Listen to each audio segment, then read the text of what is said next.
Hello friends, welcome back all of Unis pharma. तो आप सब कैसे हो? आई होप आप सभी ठीक ही होंगे। तो आज की इस वीडियो में हम बात करेंगे फ्रेंड्स वही अपना बी फार्म फर्स्ट सेमेस्टर का फार्मास्यूटिकल इनऑर्गेनिक केमिस्ट्री का। ठीक है, तो हमारी फार्मास्यूटिकल इनऑर्गेनिक केमिस्ट्री जो है वो 3 यूनिट तक ऑलरेडी चैनल पर अपलोड हो गया है। ठीक है, ये देखो आपके सामने यूनिट नंबर फर्स्ट है, सेकंड है और बाकी यूनिट नंबर थर्ड है।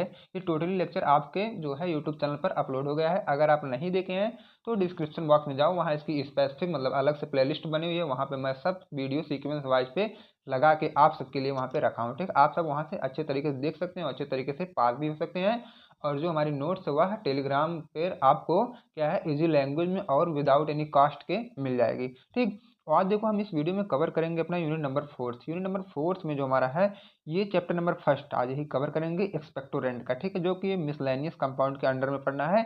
ये है आपका एक्सपेक्टोरेंट में हमारा आता है पोटेशियम आयोडाइड, अमोनियम क्लोराइड। ये देखो अमोनियम क्लोराइड पे आपका स्टार है, तो मतलब ये बहुत ही मोस्ट इंपॉर्टेंट होने वाला है आपके एग्जाम पे। ये 7 नंबर का तो पक्का 100% ये आना है, क्योंकि इस पे लगा है स्टार। अब देखेंगे सबसे पहले हम एक्सपेक्टोरेंट। तो एक्सपेक्टोरेंट जानने से पहले आप ये भी जानो कि एक्सपेक्टोरेंट हम यूज कहाँ करते हैं और हम इसे क्यों पढ़ रहे हैं अपने फार्मास्यूटिकल इनऑर्गेनिक केमिस्ट्री में। तो एक्सपेक्टोरेंट हमारा वही होता है जो हमारे कफ को क्या है ट्रीट करने में हेल्प करता है। जैसे किसी को खांसी आ रही है तो आप उसको एक्सपेक्टोरेंट सजेस्ट कर दो तो उसकी खांसी जो है बंद हो सकती है। अब देखो जो ये आपकी खांसी हो सकती होती है यह दो टाइप की होती है। एक होती है प्रोडक्टिव, एक होती है नॉन प्रोडक्टिव। अब ये जो प्रोडक्टिव वाली खांसी होती है ना हमारी, जैसे बहुत लोग जब खांसते हैं तो अंदर से उनके बलगम बाहर निकलता है, तो ये प्रोडक्टिव वाली खांसी मतलब कुछ अंदर से प्रोडक्ट बाहर आ रहा है। और नॉन प्रोडक्टिव मतलब जैसे आप लोगों ने जरूर सुना होगा सूखी खांसी। ठीक, तो वो सूखी खांसी मतलब नॉन प्रोडक्टिव मतलब खांस तो रहे हैं बट अंदर से कुछ निकल नहीं रहा है, वो नॉन प्रोडक्टिव हो जाती है ना। और प्रोडक्टिव मतलब होता है जो अंदर से कुछ निकले, मतलब बलगम वगैरह म्यूकस वगैरह जो निकलते हैं उन्हें हम बोलते हैं क्या, प्रोडक्टिव कफ। ठीक है, अब आप लोगों ने कफ का जनरल इंट्रो तो समझ ही गए होंगे। अब इसी पे हम कौन सी दवा इसको ट्रीट करने के लिए कौन सी दवा एक्ट करवाते हैं उसी को हम पूरा डिटेल में आज जानेंगे। वो हमारी होती है एक्सपेक्टोरेंट कैटेगरी की दवा होती है। ओके, अब देखो हमें जो खांसी आती है वो बहुत ही रीजन से आ सकती है। जैसे आप कहीं मार्केट या वगैरह मतलब कहीं भी टहल रहे हैं, गर्दा उर्दा उड़ रहा है, आपके क्या है रेस्पिरेटरी ट्रैक पे आया और वहाँ क्या इन्फ्लामेशन केज किया तब भी खांसी आ गई। और क्या होता है कभी कभी आप मतलब वो जो कहीं मतलब मिर्च उर्च जल रही है वहाँ पे आप गए तुरंत तब भी आपको खांसी आ सकती है। ये सब क्या बहुत रीजन बन जाते हैं खांसी के ना। और ये क्या है, ये हमारे रिस्पायरेटरी ट्रैक पर ही ये मतलब अटैक होता है। जब कुछ रिस्पायरेटरी ट्रैक पे अटैक हो जाता है हमें खांसी आना तुरंत वहीं स्टार्ट हो जाता है। अब चलो देखो पूरी कहानी एक्सपेक्टोरेंट की क्या होती है। तो सबसे पहले अगर म्यूकोलाइटिक एजेंट के नाम से अगर आपके एग्जाम में क्वेश्चन पूछा जाए तब भी आप एक्सपेक्टोरेंट ही लिख के आए, क्योंकि इसका ये दूसरा नाम है म्यूकोलाइटिक एजेंट। अब देखो म्यूकोलाइटिक एजेंट हमारा होता क्या है। म्यूकोलाइटिक एजेंट जो वो दो वर्ड से मिलकर बना होता है। पहला हमारा होता है म्यूकस, दूसरा होता है लाइटिक। अब देखो म्यूकस माने होता है स्पुटम, स्पुटम माने इसके पहले मैं आपको वही बताया बलगम ना, उसे बोलते हैं स्पुटम।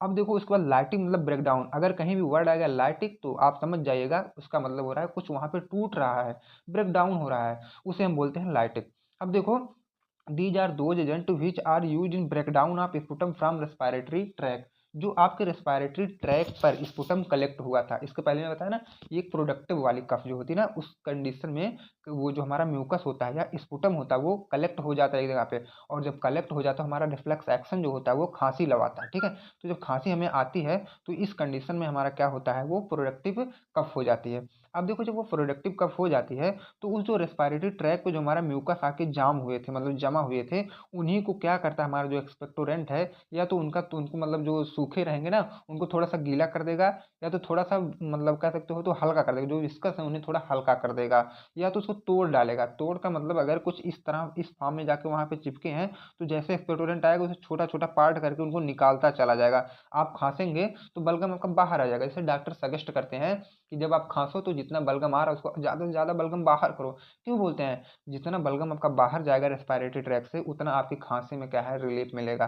ठीक है, और एक्सपेक्टोरेंट हमारा वही काम करवाता है, जितनी बलगम जमा हुए हैं उसको बाहर करवाता है। ठीक है, ये जनरल लैंग्वेज में आपका था एक्सपेक्टोरेंट। अब देखो दीज आर दोज एजेंट या ड्रग आप इसे बोल सकते हो which are use to expel mucus from the respiratory tract and help in the treatment of cough. ठीक है, अब देखो सीधा सीधा यहाँ लिखा गया है ये ऐसे एजेंट या ड्रग होते हैं जो यूज होते हैं हमारे क्या है म्यूकस को एक्सपेल मतलब म्यूकस को एक्सपेल कराते हैं। मतलब अगर म्यूकस हमारा यहाँ पे प्रेजेंट है तो उसको एक्सपेल करा के ले आएंगे बाहर की तरफ। ठीक है, म्यूकस को भगाएंगे वहां से, कहाँ से, रेस्पिरेटरी ट्रैक, जो आपका रेस्पिरेटरी ट्रैक है वहाँ से ये म्यूकस को भगाएंगे और हेल्प करेंगे हमारे कफ को ट्रीटमेंट करने में, ठीक है। जो हमें कफ हुआ है उसको क्या है रिलीफ दिलवाएंगे जल्दी से जल्द। अब देखो these agent are use to clear thick mucus from the respiratory tract. अब देखो इस एजेंट को हम यूज करते हैं क्या है, जो हमारा थिक म्यूकस हमारे रेस्पिरेटरी ट्रैक पे उसको मतलब वहाँ से हटाने के लिए, मतलब उसको क्लियर करते हैं, मतलब हमारा रास्ता क्लियर करो, अब हमें सांस लेने दो थोड़ा सा, ठीक है। अब देखो जैसे लंग्स पे ये अटैक कर देते हैं जो हमारे म्यूकस होते हैं, ब्रोंकाई पे भी और ट्रैकिया पे, ये सब क्या है रेस्पिरेटरी ट्रैक होते हैं। वो अगर वहाँ पे कोई म्यूकस आकर अटैक कर रहा है तो हमें सांस लेने में दिक्कत होती है और हमें क्या है हल्का हल्का खांसी भी आने लगती है। तो उस खांसी को ट्रीट करने के लिए या सांस को प्रॉब्लम को ट्रीट करने के लिए हम लोग तुरंत एक्सपेक्टोरेंट या म्यूकोलाइटिक एजेंट का यूज तुरंत वहाँ पे करते हैं। अब देखो this is providing relief from respiratory track disorder. और इसका हम लोग क्या है, अगर हमें रेस्पिरेटरी ट्रैक पर कोई डिसऑर्डर आ रहा है, रेस्पिरेटरी ट्रैक मतलब जिस जो भी आर्गन हम मतलब यूज करते हैं अपने सांस लेने में, जैसे कि लंग्स है, ब्रोंकाई है, ट्रैक है, ये सब क्या है रेस्पिरेटरी ट्रैक मतलब रेस्पिरेटरी रूट है ना, इस रूट से हम लोग क्या है सांस लेते हैं। तो इस रूट पे अगर कोई कमी आ जाती है तब भी हम लोग एक्सपेक्टोरेंट का रेयर केस में यूज कर सकते हैं। तो जनरल सा ये था इंट्रो हमारा एक्सपेक्टोरेंट का। ये 2 मार्क्स में अगर पूछ लिया जाए तो व्हाट एक्सपेक्टोरेंट, तो आप यही सब कहानी लिख के वहाँ पे चले जाएगा, आराम से 2 नंबर आप पा सकते हैं। अब देखो इसका क्लासिफिकेशन क्या होता है। क्लासिफिकेशन फ्रेंड बहुत ही आसान होता है। ये जो है इसका जो क्लासिफिकेशन किया गया है ये 2 मतलब वे पे किया गया है। इसके मैकेनिज्म एक्शन, ठीक है। अब हमारा जो एक्सपेक्टोरेंट वो कैसे मतलब अपना एक्शन शो करता है हमारे बॉडी के अंदर, तो एक इरिटेंट वाला एक्शन इसका होता है, एक स्टिमुलेट या तो इन्फ्लामेशन मतलब इरिटेंट मतलब अंदर क्या है कह सकते हो तो खुजलाहट सा वो करने लगे, या तो स्टिमुलेट किसी भी चीज को बढ़ावा देगा, स्टिमुलेट करेगा, भाई अब तुम जाओ। जैसे क्या है म्यूकस कहीं पे चिपका था तो एक्सपेक्टोरेंट आता था उसको भगा रहा था, भाई अब तुम जाओ यहाँ से जाओ तुम, ठीक है। ये था स्टिमुलेंट, स्टिमुलेंट यही करेगा। और इरिटेंट क्या करेगा, जैसे यहाँ पे म्यूकस है और इरिटेंट ये आए हमारे एक्सपेक्टोरेंट और इसके पास हो गए, अब इसको धीरे धीरे धीरे धीरे क्या करेंगे, इसमें घुलेंगे मिलेंगे, धीरे धीरे इससे व्यवहार बनाएंगे। उसके बाद क्या है इसी से व्यवहार बनाते बनाते इसके दुश्मन हो जाएंगे, तो बोलेंगे अब तुम आराम से यहाँ से जा सकते हो, ठीक है। ऐसा कंडीशन वो ला के खड़ा कर देंगे, इसको यहाँ से जाना ही पड़ेगा। अभी देखो मैं आगे बताऊंगा कि कौन सा कंडीशन या क्या है, कैसे क्या मतलब ये सब करते हैं, ठीक। अब देखो यहाँ पे हमारा आता है, सबसे पहले मैं डिफाइन करूंगा इरिटेंट हमारा क्या होता है। इरिटेंट वही जैसे देखो दे आर स्टोमक इरिटेंट। सबसे पहले जब मैं मतलब इसको इंसर्ट कराऊंगा अपने स्टोमक में तो स्टोमक में क्या इरिटेंट केस करेंगे। उसके बाद act by stimulation of gastric reflex. अब देखो स्टोमक में हमारा गैस्ट्रिक रिफ्लेक्स प्रेजेंट होता है ना, तो वहाँ से क्या है थोड़ा सा मतलब डकार टाइप से आएगी अंदर से। Now indirectly promote bronchial secretion. अब देखो ब्रोंकियल सिक्रेशन जो है इनडायरेक्टली प्रमोट होता है ना, जब इसे डकार टाइप से लेते हो तो क्या है थोड़ा सा मतलब हवा जो है आपको बाहर आती है ना, तो इनडायरेक्टली ब्रोंकियल सिक्रेशन वहाँ से हमें कुछ होता है।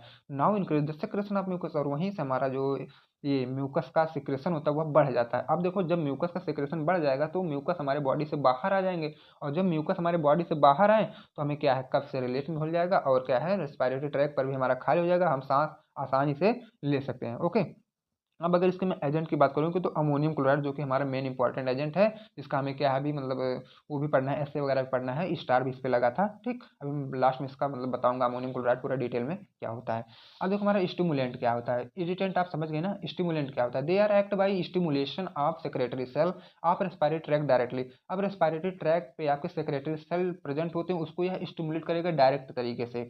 This stimulate secretion of more fluid and sputum is dilated. मतलब वहाँ की विस्कोसिटी जो भी आपकी म्यूकस की विस्कोसिटी, अगर आपका म्यूकस जो है ज़्यादा गाढ़ा है तो उसको क्या है थोड़ा सा ढीला करेगा, और जब ढीला करेगा तो आराम से म्यूकस क्या है एक्सपेल होकर हमारे बाहर आने लगेंगे, और जब म्यूकस हमारे बाहर आने लगेंगे तो हमें क्या है कफ से रिले मतलब ट्रीट हमारा हो जाता है, ओके। अब इसका देखो एग्जांपल क्या है, गुआफेंसिन और पोटेशियम आयोडाइड, ठीक है। ये सब क्या हमारे कुछ एक्सपेक्टोरेंट ये भी होते हैं जो कि स्टिमुलेंट तरीके से अपना एक्शन लेते हैं। अब देखो आपके सिलेबस में यह भी मेंशन किया गया है कि पोटेशियम आयोडाइड और अमोनियम क्लोराइड क्या होता है। तो देखो आप ये 2 आपके एजेंट होते हैं ना एक्सपेक्टोरेंट। जैसे आप कभी फार्मास्यूटिकल इंडस्ट्री में जाओगे, अगर आप एक्सपेक्टोरेंट बना रहे हो तो पोटेशियम आयोडाइड और अमोनियम क्लोराइड का यूज आप जरूर करोगे। तो वही देखो हमारा पोटेशियम आयोडाइड और सॉरी फ्रेंड्स अमोनियम क्लोराइड क्या होता है, तो मैं बताऊंगा मैं कि पोटेशियम आयोडाइड हमारा क्या होता है, okay.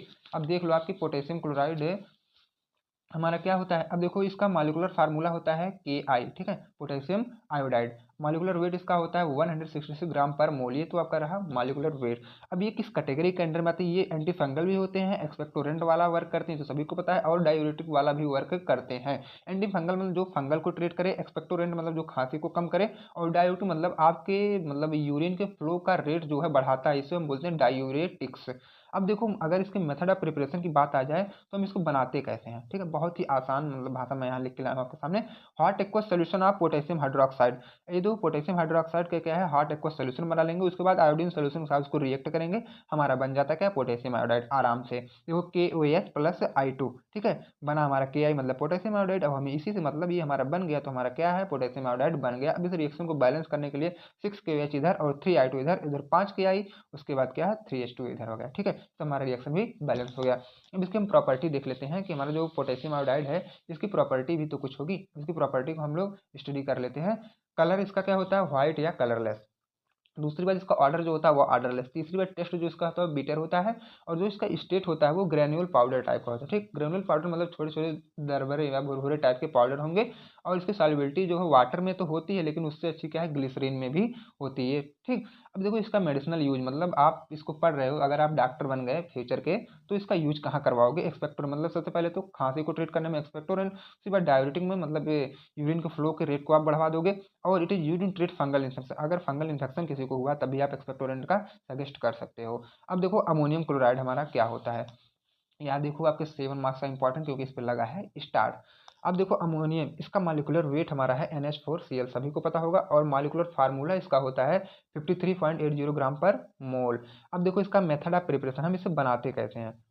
It is prepared by neutralising ammonia with HCl, ठीक है। हम लोग क्या करेंगे अमोनिया को न्यूट्रल करेंगे HCl का ऐड करके, उसके बाद उस सोल्यूशन को इवापोरेट करेंगे and dry ammonium chloride obtain, उसके बाद हमें सूखे फॉर्म में क्या अमोनियम क्लोराइड मिल जाता है। अब देखो इसको हम क्या करेंगे NH3 प्लस HCl, मतलब अमोनिया को HCl के साथ जब रिएक्ट करवाए थे तो हमारा अमोनियम क्लोराइड मिला था ना सूखे फॉर्म वाला, यही रिएक्शन यहाँ पे लिख दिया गया है जनरल तरीके से। अब देखो इसका ऐसे मतलब अगर आप स्टार लगाए तो इससे पढ़ना बहुत ही इंपॉर्टेंट हो जाता है, और यही आपके 7 मार्क्स में आता है। और इसी को आप अगर लिख के आएंगे तो बेटर से बेटर मतलब अच्छा से अच्छा नंबर आप ला सकते हो। अब देखो assay of ammonium chloride is perform by using acid based titration. सबसे पहले क्या है हम इसको क्या है एसिड बेस्ड टाइट्रेशन के हेल्प से भी फाइंड कर सकते हैं इसका ऐसे, या तो ओल्हार्ड मेथड से फाइंड कर सकते हैं। ये आपको पढ़ना था एनालिसिस में। अगर एनालिसिस वाली वीडियो ये एसिड बेस्ड टाइट्रेशन आपको डाउट क्लियर करना है तो डिस्क्रिप्शन बॉक्स में जाओ, वहाँ एनालिसिस की प्लेलिस्ट आपको मिलेगी, आप इजी वे से वहाँ से दोनों का लेक्चर देख सकते हो। अब देखो इसके बाद हम अपना बताएंगे आपको कि इसका ऐसे होता कैसे है। ओके, ऐसे करने में हम लोग कैसे कैसे क्या करते हैं, एसिड बेस्ड टाइट्रेशन के मेथड से हम कर रहे हैं। उसमें हम क्या करेंगे वे एक्यूरेटली 0.1 ग्राम ऑफ NH4Cl, ठीक है।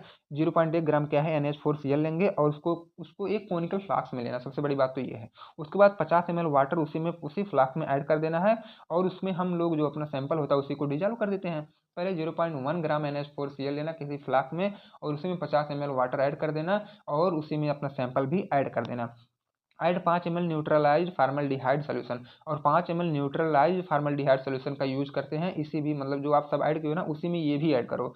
Titrate the HCl solution again 0.1 normal sodium hydroxide and PHP indicator वहाँ पे हमें यूज करना है एंड पॉइंट लेने के लिए। और HCl सोल्यूशन के साथ मतलब उसको 0.1 नॉर्मल सोडियम हाइड्रोक्साइड के साथ उसे हमें क्या करना है टाइट्रेट करना है, और ठीक है, और PHP इंडिकेटर का यूज करके। अब देखो each ml of 0.1 normal sodium hydroxide equal to कितना होता है 0.00539 ग्राम अमोनियम क्लोराइड, ठीक है। ये तो क्या आपका एक मानक था। अब देखो इसकी प्रॉपर्टी क्या होती है। सबसे पहले इसकी प्रॉपर्टी देख लो। इसकी प्रॉपर्टी होती है हमारी कलर में, अगर आप देखोगे तो ये कलरलेस होता है, ऑर्डर में देखोगे तो ऑर्डरलेस होता है, और अगर इसमें टेस्ट की बात करें तो ये सैलाइन टेस्ट का होता है। और इसकी सॉल्युबिलिटी अगर देखो तो ये वाटर में इजी वे से सॉल्युबल हो जाता है, और इसका नेचर जो होता है वह हाइग्रोस्कोपिक होता है। देखो वर्ड हाइग्रोस्कोपिक जो नया वर्ड आया है, जैसे आप लोगों ने यूरिया जरूर देखा होगा। यूरिया अभी आप लाओ और जमीन पे उसको रख दो 2-3 दिन तक, देखो सभी लोग बोलते हैं ना ये पसीज रही है। पसीज मतलब क्या है, वो मॉइस्चर कंटेंट अपने अंदर लेती है। जैसे नमक होता है ना, नमक जब वो अपने अंदर मॉइस्चर कंटेंट लेता है वो नमक गलने लगता है धीरे धीरे, तो वो क्या है हाइग्रोस्कोपिक नेचर, ठीक। इसी कंडीशन में बोलते हैं हाइग्रोस्कोपिक नेचर। अब देखो इसका मेडिसिनल यूज क्या करोगे, एक्सपेक्टोरेंट तो पढ़ रहे हो, तो इसका एक्सपेक्टोरेंट जो है यूज कॉमन था, सभी अच्छे से इसको याद कर लीजिएगा क्योंकि ये जो है यूज जो इसका कॉमन होता है। अब आल्सो यूज एज एसिडिफायर, इसका यूज हम लोग एसिडिफायर में भी कर सकते हैं, जो कि एसिड की अमाउंट को बढ़ाता है, उसे हम बोलते हैं एसिडिफायर। ये आपका एक अलग टॉपिक आती है इसके पहले वाले यूनिट नंबर 3 में, ठीक है, एसिडिफायर। अब देखो it is use in diuretic, और इसको हम लोग क्या है डायरेटिक में इसका यूज कर सकते हैं। डायरेटिक मतलब क्या आपकी यूरिन का जो फ्लो रेट उसको बढ़ा देता है। इस कंडीशन की मतलब दवा को हम बोलते हैं डायूरेटिक्स। अब इसके बाद जब हम आपसे मिलेंगे तो मिलेंगे आपको हम इमेटिक्स के साथ। आपके जो 4th यूनिट का चैप्टर फर्स्ट था वो इजी में हम यहाँ पे खत्म कर चुके हैं। अब मिलेंगे आपसे इमेटिक्स के साथ नेक्स्ट लेक्चर में। तब तक के लिए friends bye bye, take care.